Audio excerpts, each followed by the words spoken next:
Very welcome to the annual Bobby Sands Memorial Lecture.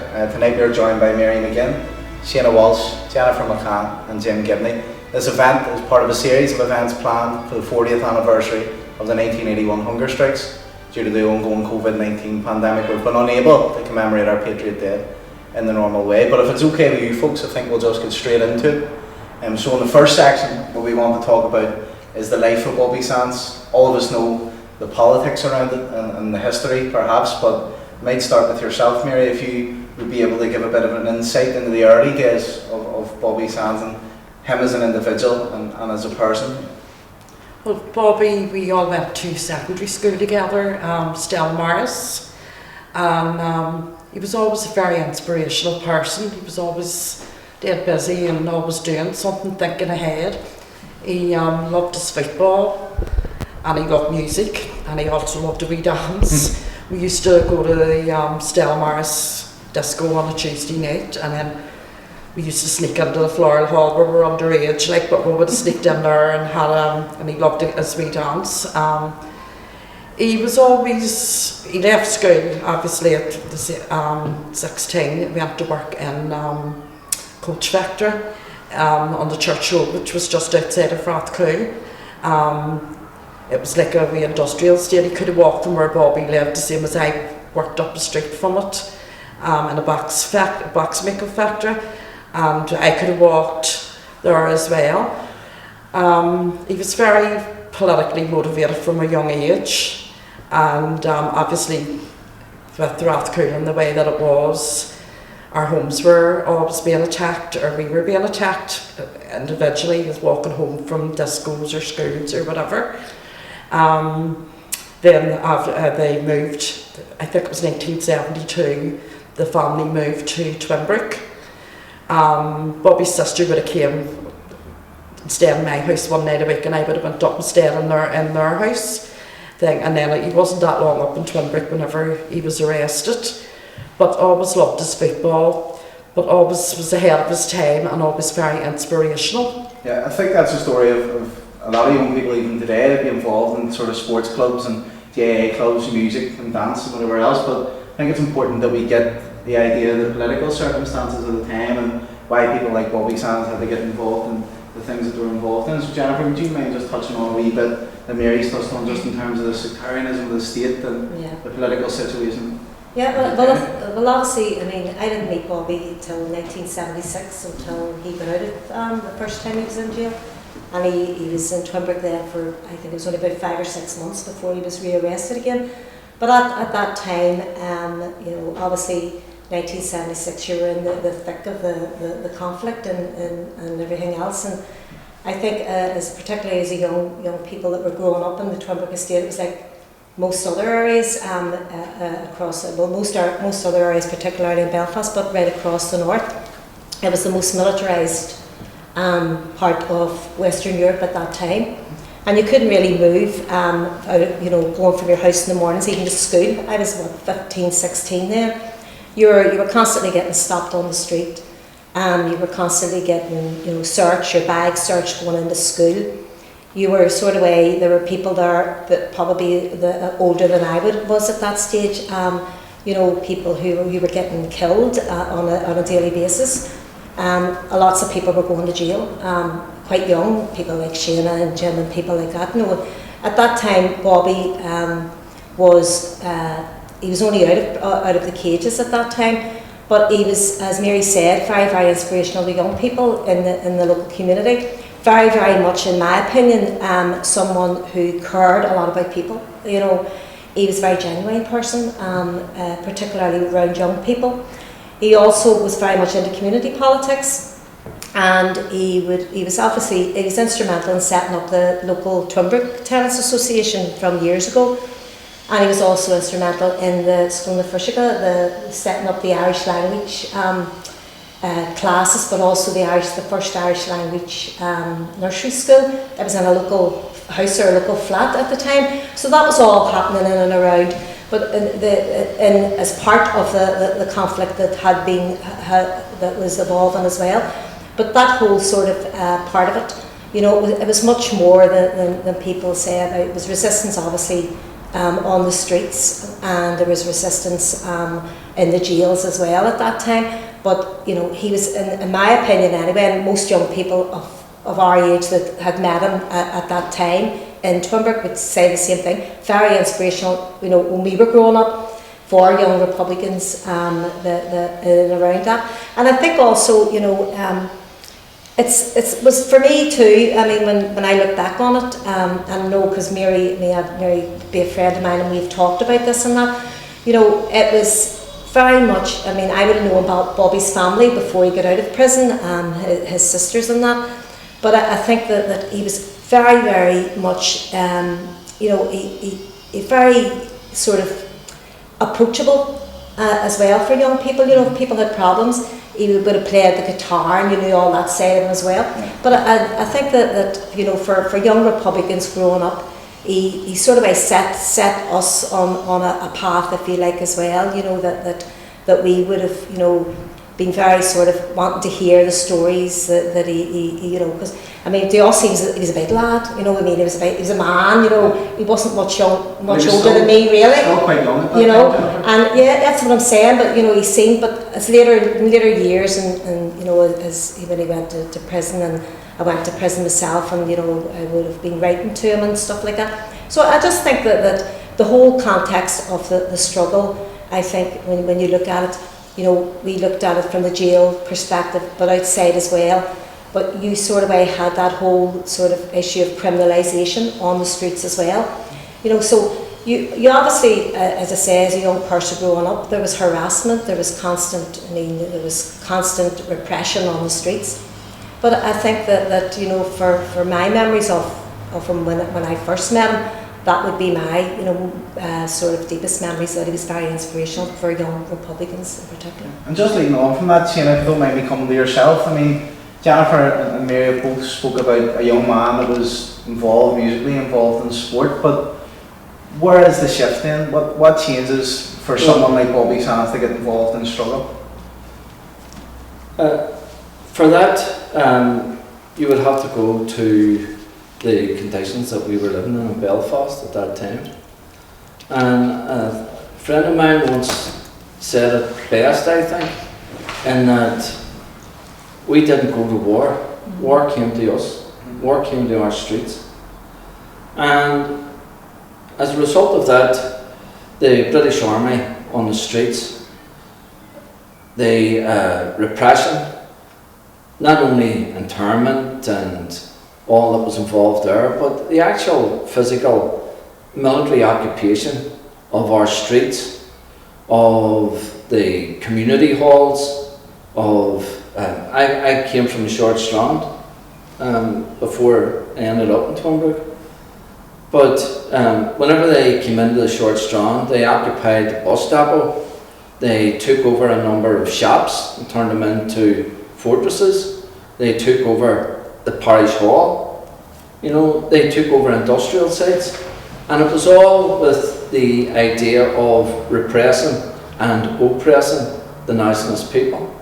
And, as a young lad, I decided that I wasn't for having it. And I believe that was our whole generation. We just decided, no, we're not taking this. And therefore, our generation got involved in fighting the British, and that's the way we looked at it. Yeah, and Jim, you're from the Short Strand, obviously. Sure. Yourself, how does that such a militarised, sort of like a fortress city nearly, because I've no doubt that the story in the Short Strand is the same story that it might have been elsewhere in the city, but what is the actual psychological impact as a young person at that time, seeing such a heavily fortified, your own part of your own city being so heavily fortified by an alien force, for want of a better term? Well, I think the impact it has on you is that you instinctively oppose it, instinctively resist it. I think that there was, in the first instance, it was a defensive response to the threat to your family and to the homes, your family home and the the streets that you were growing up in and the families who lived there. You were part of a community. And in 1968 and 69, in that period, those communities were under threat from the state.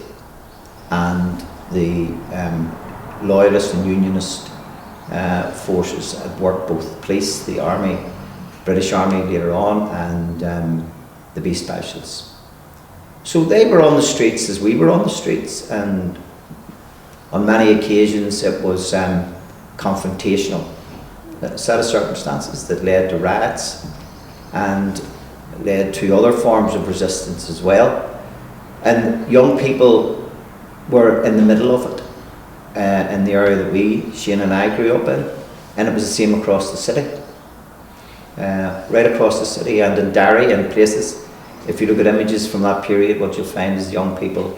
This is before the IRA emerges as a popular army. Young people are on the streets defending their communities from the aggression of British Crown forces. And so those are the conditions in which you're shaped. We come out of those conditions, Mary, Shana, Jennifer. And so did Bobby Sands. He grew up in those conditions. And just listening to Mary and Jennifer speaking about him in a personal capacity, it reminded me of the ordinariness of him, as well as that leadership that they refer to. Because in Cage 3 in 1973, when I was interned, I met Kieran Doherty from Andersonstown and Joe McDonald, who were both in the same hut together. And they were young teenagers like me.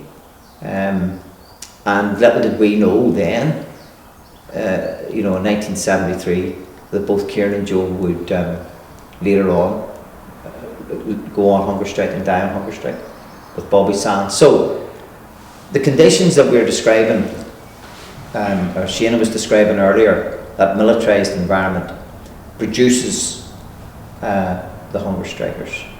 What age was that group of young people at that time? What would Teenagers.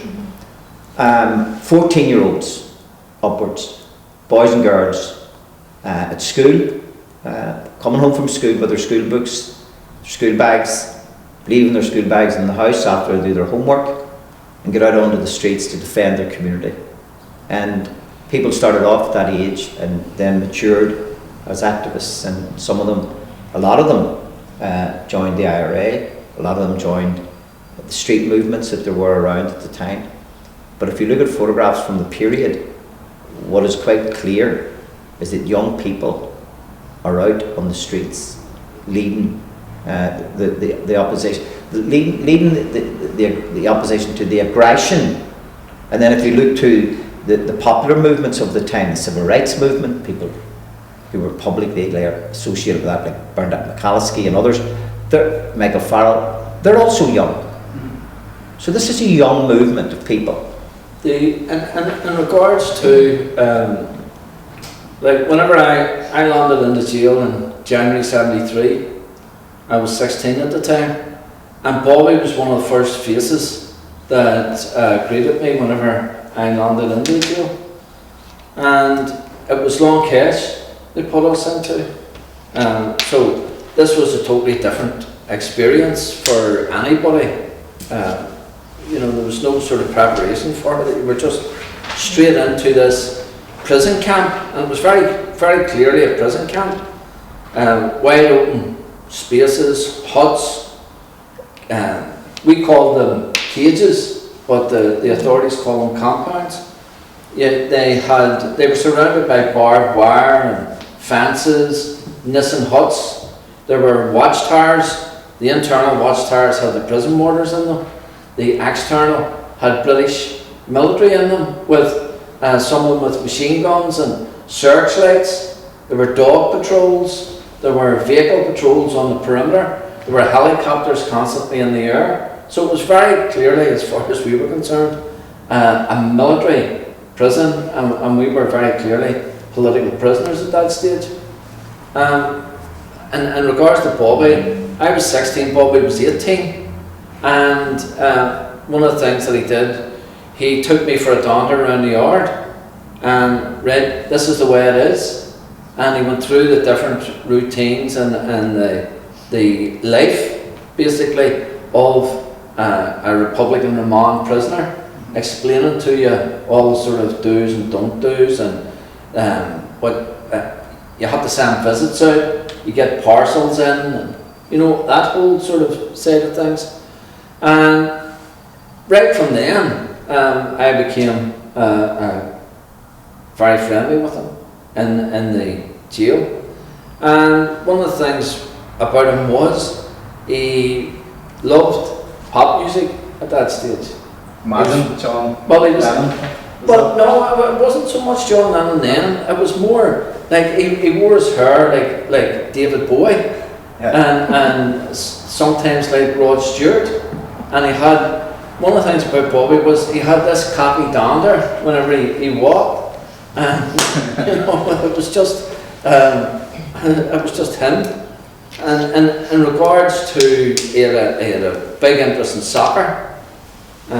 Aston Villa of all teams, believe it or not, and you know, all of the sort of ordinariness of a young teenager basically caught up in Britain's war on our people. That's the way I see it. And see, just on that, Mary, if you don't mind me coming back to you, what sort of impact did that have on, so you knew Bobby obviously before he was involved politically, but what sort of impact did that have on coming out of the first time that he was in jail? Did it change him as a person? Did it strengthen him? He came out the day that he got released. I went round to the house, obviously we were having a wee get together, and he called me out into the hall. He had a wee call, my brother was engaged to help me, and he brought out, I went over to see him that morning, and he brought out the wee call for me. So he started asking me about the area, and you know, what I thought needed to be done, and then he had his thoughts, which were far, far bigger and higher than mine, obviously Bobby being Bobby, and we sat and talked about different things, and he says, we'll have a lot of work to do, and I can tell you here now, he started that work the next day. But again, the inspirational person that he was, people opened their doors to Bobby who wouldn't have opened them to anybody else. And he had a plan. I always remember one of his favourite words was back stuff. You go get that back stuff, you go get that back stuff. And that was one of his favourite words. But he came out with a plan, and for the short time that he was out, he put every part of that in place, and he didn't take no for an answer. As Shana said, he was a real cocky, didn't do thing, you know, like the dander and the hair and all the rest of it. But he also had a later side. He loved, as I say, he loved his music and he loved his football, but he made a big, big impression in Twinbrook, on the people in Twinbrook, from residents' associations to the Irish language, to helping people. He was always about helping people. There's a million stories you could tell about it, but you'd be here to the next anniversary, you know what I mean? But he was just truly an inspirational, and he made you want to work. You know, he made you want to work. We all had our own republicanism, but he made you want to do more. You know, he always made you want to do more.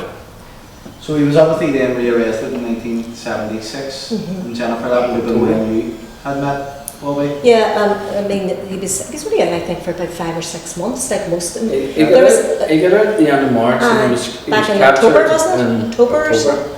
And see, to be fair, that was what was happening to a lot of people. I mean, Shana was in the same position. A lot of young people were coming out of the cages, had been into the cages very, very young. I mean, Shana said he was 16. Well, there was actually 2 schoolboy internees, Jamie Finnegan and Alex Murphy. And they were only 15. 15 years of age when they were interned at that stage. And you know, I think that was, as Jim says, that was what your life was then, you know, when you were growing up. But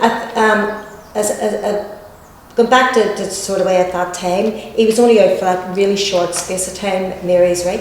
But when he was in Twinbrook for that short space of time, and if you speak to most people my age, you know, all the ones that were around at that time, most of us were probably in what was the Republican Youth Movement then.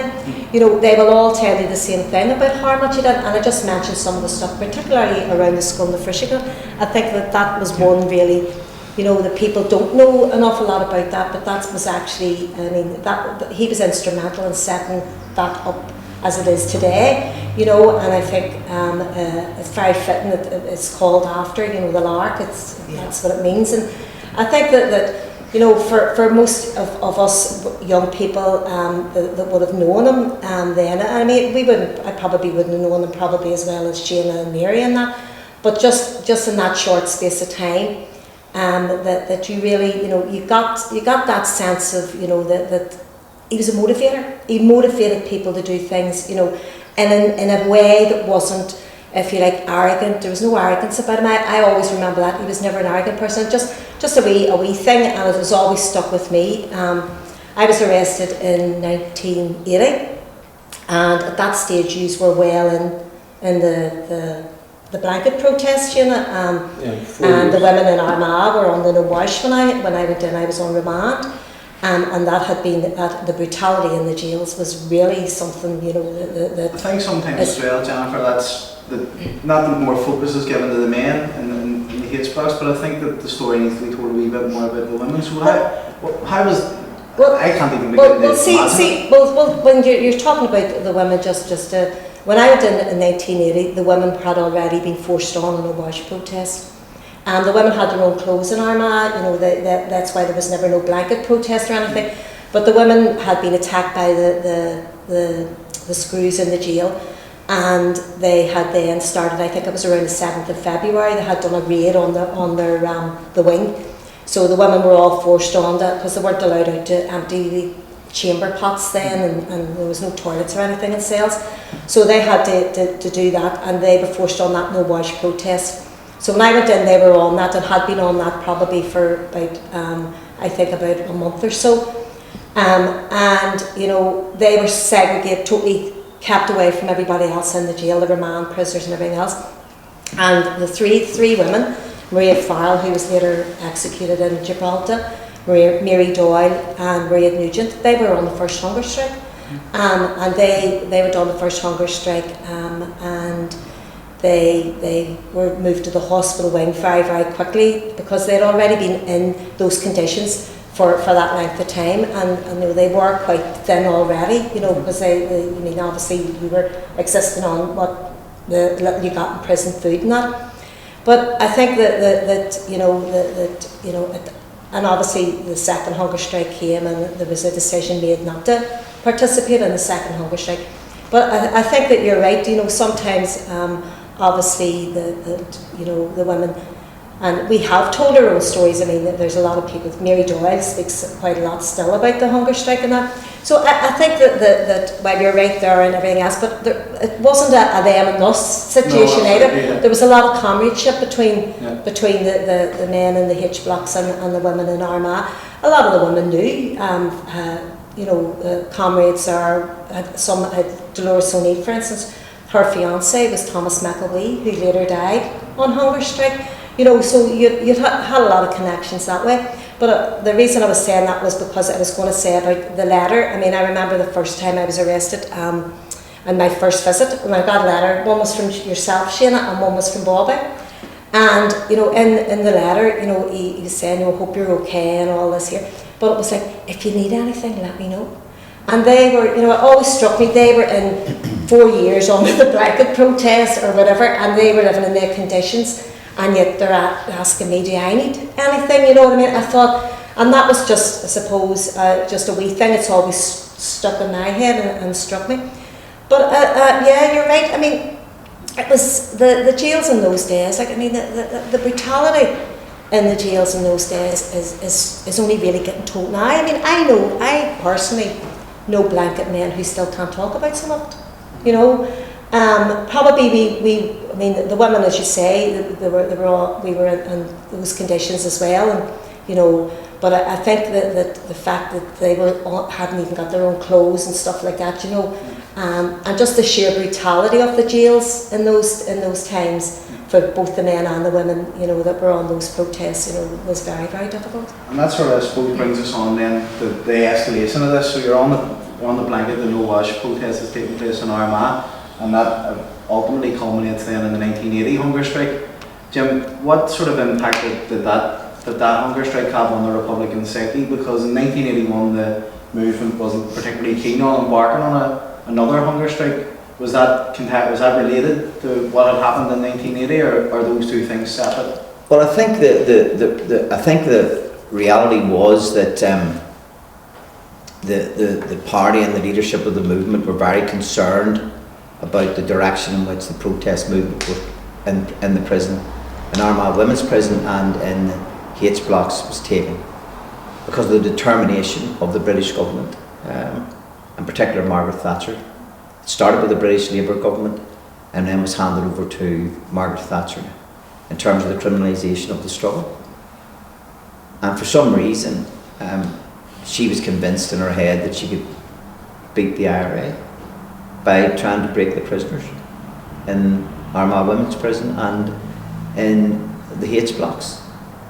And she foolishly pursued that notion. And she regarded the prisoners as the soft underbelly of the struggle. In actual fact, they were the complete opposite, both in Armagh Women's Prison and in the H blocks. And there would have been a general awareness as well of the fact that in the 70s, you know, there were two prisoners died in a hunger strike in prison in England. Michael Gaughan in 1974 and Frank Stagg in 1976. And there was a hunger strike in the prison by Jerry Kelly and others, and the Dolores Price and Marion Price, Q Féin. So there's a history of hunger strikes in this period and in the previous periods. So there was concern that it was heading towards a hunger strike in the H blocks, and as it turned out, the first hunger strike happened. There was 3 women in Armagh Women's Prison and 7 in the H blocks on hunger strike. And that hunger strike, I think, captured the popular imagination very quickly, because you had a 5-year protest of support. And it always struck me that when we're talking about this period, it's very important to remember the families of the hunger strikers and what they had to go through, both on the first hunger strike, but particularly on the second hunger strike, particularly the mothers of the lads who died on hunger strike. I think it's also important to remember as well that a large number of people died on the streets during that year as well. Over 60 people died. So we didn't just pay a big price inside the prison with the loss of the 10 lads who died on the hunger strike, but outside, people on the streets died as well. So there was a huge price paid during that period. And I think that there was the prisoners, and Shane is much better placed to speak about this than me. The prisoners convinced the leadership that that was the only option left open to them in the lead up to 1980. So maybe Shane would be in a position to speak. Well, we had actually, and I'm not even sure how much, I know that the story's out there to some extent, but I'm not sure how much people actually appreciate it. We had intended going on hunger strike in 1979 in the around the time that the Pope was here. And I always remember one occasion, there was a team of us, we were in H6 at the time. Bobby was there, Beck was there, the Dart was the Kilnford of the jail at the time, and Pat McKeown. And the Dart called the team of us over and was saying, right, okay, we're looking at hunger strike here, and we're going to have to start making preparations for it. And at that, Father Alec Reid came in, and Father Alec Reid got the name of behind the scenes, because every time whenever he was talking to any of the prisoners in the jails, he always mentioned about, look, there's things going on behind the scenes. So that became his nickname, behind the scenes. And he was always very, very good in terms of giving tobacco and pen refills to the lads on the blanket. But he comes in and So we're only after having this conversation of, right, get your heads around this, we're going on hunger strike, we're going to have to start collecting names and getting all the rest of it. And the next thing is, Alec Reid comes in, and he just comes straight over into the middle of us and says, right lads, I was talking to the Chief of Staff. I was talking to your Chief of Staff last night, and you're going to have to knock this hunger strike talk in the head. And I seen the Dark just grab him and pull him away over to the side for that sort of more confidential conversation. And then the Dark says to us, look, that's off.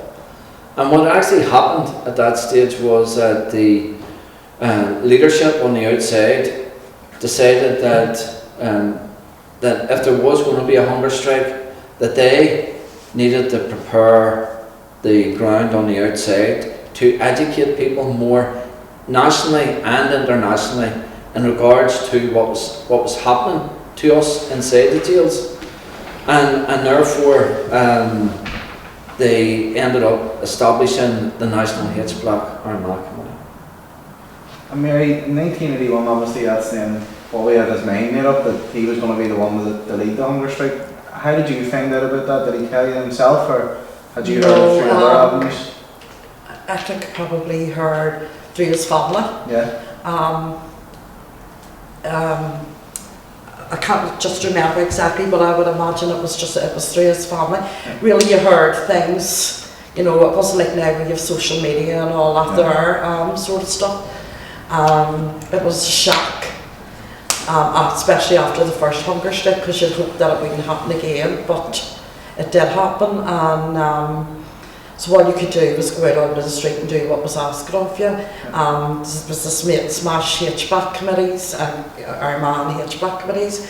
So we protested, we marched, we did everything we could.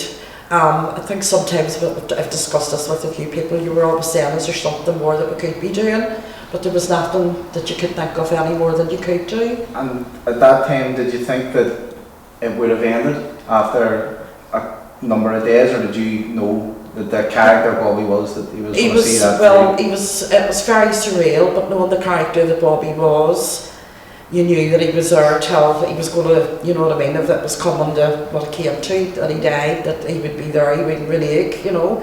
But you kept hoping every day, you know, you just kept hoping, and obviously it happened, and it was a big shock. But the morning that he died, I think it was about 1:20 in the morning, and everybody was waiting on it. And I always remember the bin lids going, and it was actually my neighbour across the street. She got one of the phone calls.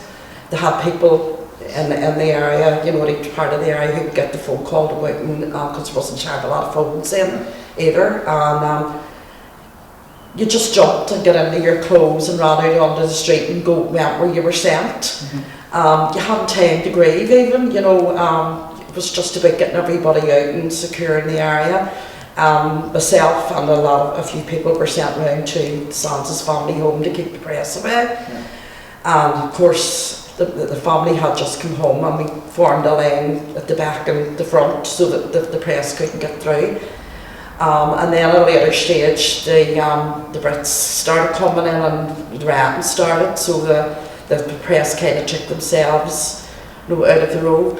But it was all very surreal, you know, it was happening as if it was happening and you were just going with the flow, if you know what I mean. I don't know if that's the right way to put it, but you just, you know, you just followed whatever you were told to do and thing. It was such a shock thing. I think everybody just kept hoping it wouldn't happen, but it did. And then you're concerned about the family and all that there, but just that's the way it was, you know. Yeah. And Jim, you were obviously the last person that had seen Bobby alive. Was there any particular message that he wanted to send to the rest of the world at that particular time, or what was he imploring you to do? Well, one of the jobs that I had at that stage, well, two primary areas of work One was with the National H Block Armagh Committee and the Relatives Action Committees, and part of the organising group of people around that. So that was the popularisation of the prisoners' demands for political status and the mobilisation on the streets, which I have to say was incredible. It was very, very impressive. And you had to bear in mind, Mary was referring there to the riots that there were on the streets, the anger that there was on the streets. But there was also the levels of repression on the streets at that time was scary. In the month of May, I think the British Army and RUC fired, I think, 30,000 plastic bullets. That's 1,000 bullets a day. I think 5 or 6 children were killed with those bullets during that period. So the levels of support for the prisoners was huge, but the level of repression was even greater to try to suppress the support that there was. And then the other responsibility I had was to visit the hunger strikers while they were on hunger strike, and that was 6 hunger strikers, including Bobby. So it's a very difficult subject that I don't really like to speak about it. To be honest, it's quite difficult to do. But all of them were clear to the end of their lives in terms of their determination to die on hunger strike rather than give in to the attempts by the British government, in particular Margaret Thatcher, to criminalise the integrity of the Republican struggle. And that's what happened. You know, they died on hunger strike rather than yield to the British attempts to criminalise it. And of course Shana was there and knows the extent of the impact of those deaths on the lads themselves and on the people on the outside as well, because, you know. Well, one of the things about it is that while we're here talking about Bobby primarily tonight, there were 2 other guys from West Belfast here who died on hunger strike as well, Big Doc and Joe McDonald, and both of them, you know, had been in jail before. They were in jail from when they were teenagers. They were involved in resisting Britain's war in the IRA, and they were fearless on the streets of Belfast, and they were fearless in the H blocks. And then, you know, you had 7 more guys, and you know what their families suffered too. You know, we had out of the 10 hunger strikers, I knew all of them except for Kevin Lynch. I knew all the rest of them fairly well, and whenever one of the things that has to be borne in mind about all that, despite the fact that like Bobby had been in jail something like 9 years whenever he died, I think it was 9. Something similar for Joe McDonald and something similar for Kieran Dack. Like Kieran Dack was what, 26? You know? I'm 21, by the way, which is... You know? Bobby himself was 27, Joe McDonald was 29, and the big Tom McElwee was like 23, I think. You know, it's all of you're talking about a whole generation of young Republicans who simply refused to be intimidated, who refused to be criminalised, and decided that this country would be a lot better off without any British government interference. Yeah. I think my generation, this new generation that have reaped the rewards of the things that your generation have done, know a lot, and I think we would to use as the people that came before us to go out and win that republic. Would you think that Irish unity would be the most fitting way to commemorate, to memorise those brave young men and women that it brought the struggle to the point where it's at and set up a generation like my own that didn't have to go through that struggle that yours did. Well, I mean, I know it's a thing, but I mean, you just have to look at one of the sayings: "Our revenge will be the laughter of our children." You know, I think that you know in itself. But I mean, I think that I don't know, it's difficult for Jim and Shane on that. But you know, I think that and you were just talking about the plastic bullets, Jim, and it's just brought something into my head. I can remember at the time hearing that people who were going to the protest were putting, you know, the cycling helmets on their kids, on their children's heads when they were taking them out to protest during the, you know, whenever people were on the streets. You know, that was something, you know, that they were doing to try and protect their children. And I mean, we were very conscious in the jails because we had a really, really good communication system, which I know people have done talks about even during this period. But you know, because so you knew what was, you know, was going on outside, and that was actually very, very helpful. You know, especially for the women in Armagh, because we were sort of you know, in a different jail than the lads all were and that. But you know, you had that sense of comradeship through those communications, but you also had that sense with outside, you know, you knew what was going on, and it was horrendous. I mean, what people were going through on the outside, particularly around, I mean, the plastic bullets and that. And I think that you know, when we do say, you know, and the age thing is very, very relevant, because, you know, I have 3 children now, and, you know, mine are all in their 20s and that now, you know, and, you know, a lot of us, I was probably one of the oldest, went to jail, and I was only just turned 20, and I was one of the oldest, and then, you know what I mean? And, I mean, even the women in Armagh, most of them were there from they were 16, 17, 18, and I think that you know, that there sometimes, you know, it takes you, even us unawares, you know, when you realise just, you grew up very quickly during those conflict years. You just had to grow up very, very quickly, and for a lot of people in particular, you know. But I think that you're right about the whole thing now, and obviously they've lost a lot of comrades along the way, you know, in all different situations and whatever. But I think that you know, that you know, that was one thing that always sort of out for me, is that saying, "Our revenge will be the laughter of our children." I think it's also important to be clear on this question about a united Ireland, because the prison struggles were all linked to the struggle at the time, both the armed struggle and the political struggle, and they were about a united Ireland. That's what it was about. It was about ending partition and the injustice of partition. And so the people who died in prison, whether it was Frank Stagg or Michael Gaughan, or whether it was the lads themselves, they died for Irish independence. They died for united Ireland. Yes, had the British government introduced political status, or the 5 demands as it was out, then no one would have died. But the fact of the matter is that it was a battle zone in the prison, created by the British government, trying to impose its will on Irish Republicans, and they weren't having it.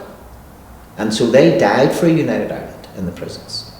And I think it's important, you know, that we make that crystal clear. And I think it's also, important to recognise 1981, you know, was a turning point in the struggle as well. Because that year particularly, Bobby Sands was elected MP for Fermanagh South Tyrone. Kieran Doherty was elected TD for Kevin Monaghan. Paddy Agnew was elected for Louth. There was a series of prisoners on hunger strike that stood as candidates in the southern election. Owen Caron was elected. Owen Caron was Bobby Sands' election agent. And I think we have to recognise that in relation to Fermanagh South Tyrone, Frank Maguire, the MP, who was himself a former political prisoner. He was a former OC, the IRA prisoners in Crumlin Road Jail. There you go. Which isn't sort of talked about. Yeah, and so he died, and the opportunity presented itself in a by-election to stand Bobby. And his Frank's brother Noel Maguire was a candidate, and he stood down and allowed Bobby to run in the by-election. And you had families in that community like the Gleasons in Fermanagh, places like that, in Fermanagh and Lisnaskea.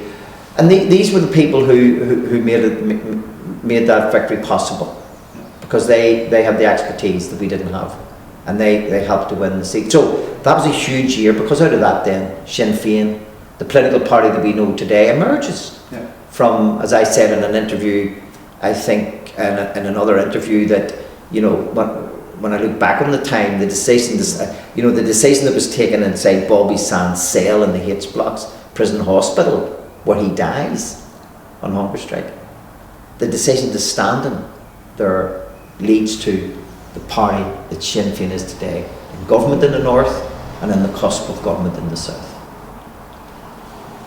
So Mary, I think I'll give you the last word if that's okay. And I might just ask, if you don't mind, what do you think that Bobby Sands' legacy is today? I know that's a hard question to frame, but all for me personally is all the stuff that he taught me, and the Republican that he inspired me to be. I think a lot of people would say that about him. And I look around me now at stuff that is happening now, and maybe going back a few years ago, it was all stuff that he taught us in the short period that he was out, because he was a leader and he was ahead of his time. But his legacy is all the stuff that I personally learned from him as a person, and that's his legacy to me. And I'd say that would be to a lot of people. Thank you. So I hope you found this evening's discussion very interesting. I know certainly I did, and we thank our panellists, for want of a better term, for taking time out of their evening to come and discuss the incredible man and the incredible Republican Bobby Sands was. Going forward, I would just like to encourage you to tune in to the rest of the events that are scheduled as part of the series in commemorating the 40th anniversary of the 1981 hunger strikes.